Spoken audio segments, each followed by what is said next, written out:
Agora, qual que é agora o próximo vídeo? O próximo. Esse aqui, o quarto ali. Os animais. Os animais louvando a Deus, já que os homens estão blasfemando contra Deus. Não, é o 3 aqui, o 3. Os transespécies estão produzindo suas práticas pelo mundo. Existe um tema que está causando polêmica e precisa ser discutido urgentemente por nós cristãos.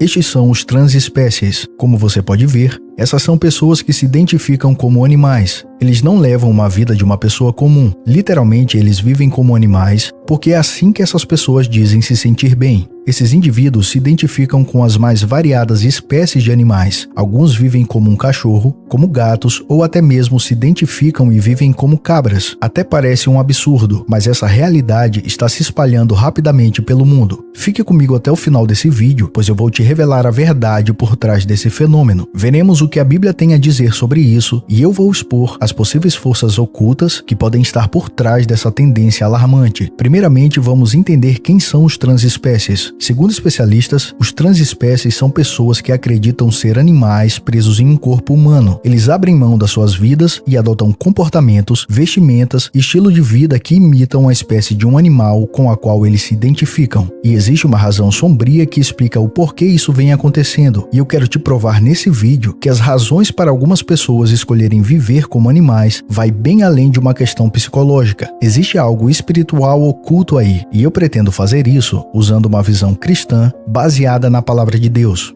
Especialistas em saúde mental afirmam que os transespécies sofrem de um transtorno de identidade, vivendo uma realidade paralela onde se veem como animais. Em alguns países, essas pessoas já estão indo à justiça brigar pelo direito de serem reconhecidas como o animal específico com a qual ela se identifica. A verdade e a realidade, como sempre conhecemos, está mais uma vez sendo relativizada, mas a pergunta que não quer calar é: até que ponto isso é apenas uma questão psicológica? E se houver uma influência espiritual por trás dessas crenças e comportamentos? A Bíblia nos alerta sobre a existência de forças espirituais que tentam nos desviar da verdade e nos confundir. Será que estamos testemunhando mais um exemplo disso? Antes de continuarmos, eu quero te convidar a se inscrever no nosso canal. Se você está interessado em compreender fenômenos como esse à luz da Bíblia e deseja crescer espiritualmente, clique no botão de inscrever-se e ative o sininho das notificações. Assim você não perderá nenhum dos nossos vídeos e poderá acompanhar todas as discussões atuais e importantes que trazemos aqui. Vamos juntos desvendar as verdades espirituais e fortalecer a nossa caminhada com Deus. Agora que você já é um inscrito, vamos adentrar no tema dos transespécies.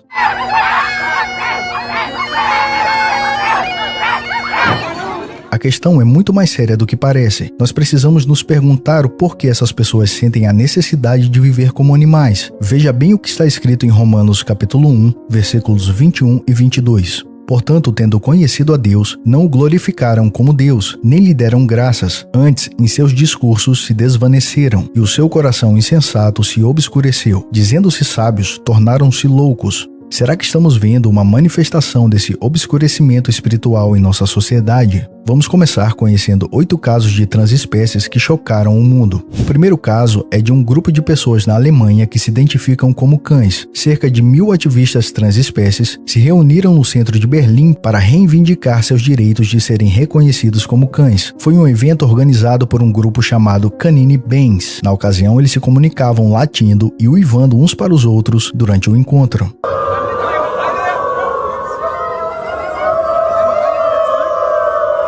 O segundo caso é o da mulher que acredita ser um cavalo. Desde criança, ela tenta imitar os movimentos dos cavalos. Ela realiza saltos a obstáculos e se movimenta de 4 como se fosse um verdadeiro equino. Seus vídeos têm viralizado na internet. O terceiro caso é ainda mais impressionante. Trata-se de um japonês que gastou mais de 2 milhões em dinheiro local para criar uma fantasia ultra realista de cachorro. A partir do momento em que ele veste essa fantasia, ele se comporta exatamente como um cão da raça Collie, reproduzindo todos os movimentos movimentos e hábitos de um cachorro dessa raça. Ele afirma que não se vê mais como um humano. Está aberto nos comentários para que você expresse a sua opinião sobre o estado psicológico e espiritual de alguém que toma a decisão radical de viver como um animal. O quarto caso é o relato que surgiu em 2020, de um homem na Carolina do Sul, nos Estados Unidos, que se identificava como um veado e teria sido ferido por engano por 2 caçadores que estavam na floresta. O caso diz que o homem que vivia como um cervo precisou ser resgatado da mata por um helicóptero e que seu estado de saúde era crítico. No quinto caso, temos um grupo de pessoas que se identificam como ovelhas. Elas se vestem, caminham e até fazem sons imitando esses animais. Essas pessoas vivem em um ambiente cercado por grama e feno. Parece inacreditável, mas essas pessoas realmente acreditam que são ovelhas, o que leva alguém a abdicar de sua identidade humana, de sua família e da sua carreira profissional para viver como uma ovelha em um curral. Você acredita que isso pode impactar toda a sociedade ao seu redor? Qual o impacto na mente de uma criança ao olhar uma situação como essa no dia a dia? No sexto caso, temos outro exemplo impressionante. É a história de um homem que se identifica como um dálmata. Ele foi à televisão com a intenção de ser reconhecido legalmente como um cachorro. Durante a entrevista, ele estava acompanhado de sua ex-esposa, que agora cuida dele como se fosse um animal de estimação.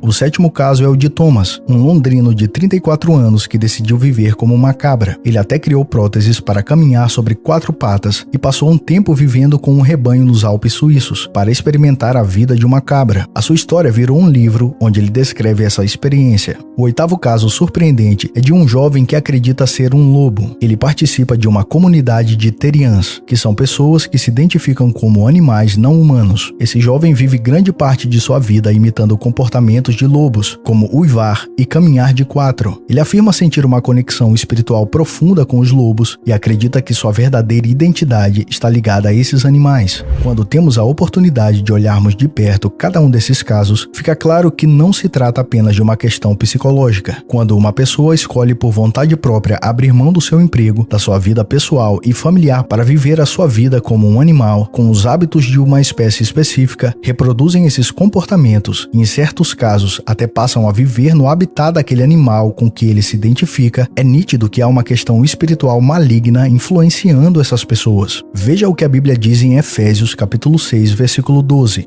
Porque não temos que lutar contra a carne e o sangue, mas sim contra os principados, contra as potestades, contra os príncipes das trevas deste século, contra as hostes espirituais da maldade nos lugares celestiais. Não é de hoje que estamos diante de uma batalha espiritual, onde existe uma agenda demoníaca que vem aos poucos tentando desafiar e distorcer a identidade humana criada por Deus à sua imagem e semelhança. Esses exemplos levantam uma pergunta crucial. Estamos realmente entendendo a profundidade do problema dos transespécies? Muitos especialistas em saúde mental atribuem esses comportamentos a transtornos como bipolaridade ou esquizofrenia, mas nós não conseguimos encontrar registros históricos de casos ou comportamentos parecidos com estes na antiguidade, e isso levanta dúvidas sobre essa explicação médica. Na verdade, o que estamos vendo é uma nova manifestação de influências espirituais, onde a confusão e a perda da identidade humana são usadas para afastar as pessoas da verdade sobre quem elas realmente são em Cristo. Para entender melhor o que está por trás desse fenômeno, precisamos olhar para a Bíblia. Em Gênesis capítulo 1, versículo 27 está escrito: E criou Deus o homem à sua imagem, a imagem de Deus o criou, homem e mulher os criou. O que as Escrituras nos mostra é que Deus nos deu uma identidade específica e também dignidade. Quando as pessoas começam a se identificar como animais, estão rejeitando essa identidade divina. Essa é mais uma tentativa do inimigo de distorcer a criação de Deus e causar confusão na mente das pessoas. Não apenas confusão na mente dessas pessoas que vivem como animais. O diabo quer distorcer o entendimento que as pessoas têm sobre a figura humana.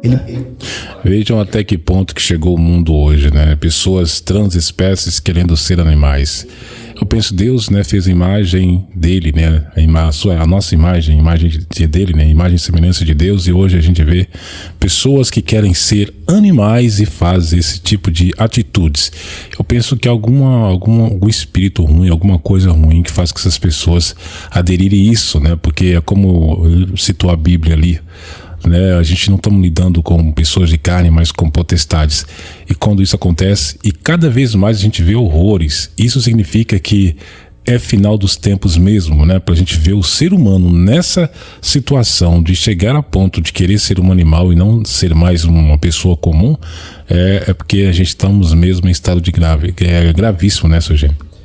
Tem uma nunca esqueça uma mensagem que Jesus passou ao profeta, que ele fala que quando a pessoa que morre e vai para o inferno, ele chega lá, o chefe dele, o Lúcio Bozibô, lá, ele manda voltar na terra. Então eles estão trabalhando. Então, pensa só quantas igrejas, quantas arapucas que estão montando hoje. Hoje tem bola de neve, guspo de Deus, já não sabe mais colocar tanto nome de igreja. Então agora o diabo está inventando o que agora? Ele está agora inventando aqui, fazendo agora, vamos transformar agora. Então, essas pessoas aqui em gato, cachorro, viado, ou até viado, ali até os caçadores ali se enganaram, atiraram, apesar que era um viado, mas veja como é que ponto chegou. E não é pouco, viu? Na Alemanha, 1.000 e poucas pessoas, não é pouco lá. E lá na Europa, lá tiraram Deus fora, Deus da Constituinte. Então, o que vai esperar mais? Então, o que Jesus fala? Se ele deixar esse mundo como está, o que vai sobrar para Deus? Então, por isso que ele precisa de nós para divulgar essas mensagens, divulgar essa obra, esses folhetos, esses livros, rezar o Santo Rosário. Daqui a pouco o Marcos vai dar uma grande entrevista aqui para nós, daqui a pouco vai entrar aqui o Anar, daqui a pouco. Vamos agora ver por isso que agora, vamos mostrar agora, os animais, tem um só, os 3 que estão louvando a Deus, os animais que os homens não estão fazendo isso. Um dia, uma vez, o profeta, ele estava recebendo mensagem de manhã, de madrugada, daí ele falou assim, entrou cheio de abelha na capela dele, ele pegou o caderno, estava escrevendo assim, ele bateu nas abelhas, as abelhas ficaram tudo no chão, com as perninhas para cima, tipo mortas, assim, e está na mensagem, Jesus falou assim para o profeta, sabe por que essas abelhas estão aqui? Eles estão pedindo socorro, meu Deus, socorro, que agora o homem está colocando veneno agrotóxico, que eles já não estão mais... Aí quando ele terminou a mensagem, Jesus falou assim, e as abelhas levantaram, todas foram assim, uma atrás da outra, assim, com aquela batendo asa, tipo uma música, assim. Daí Jesus falou naquela mensagem, sabe por que os passarinhos cantam de manhã cedo? Eles cantam para louvar a Deus. E quando o profeta saiu da capela, era de madrugada, mas veio quase 1.000 passarinhos cantando para ele, assim, alegria, que eles sentiram a presença de Deus ali. E o cachorrinho que ele tinha lá, com alegria, ele ficava correndo em volta do profeta, só com as duas pernas, assim, as duas patas, e tá contente,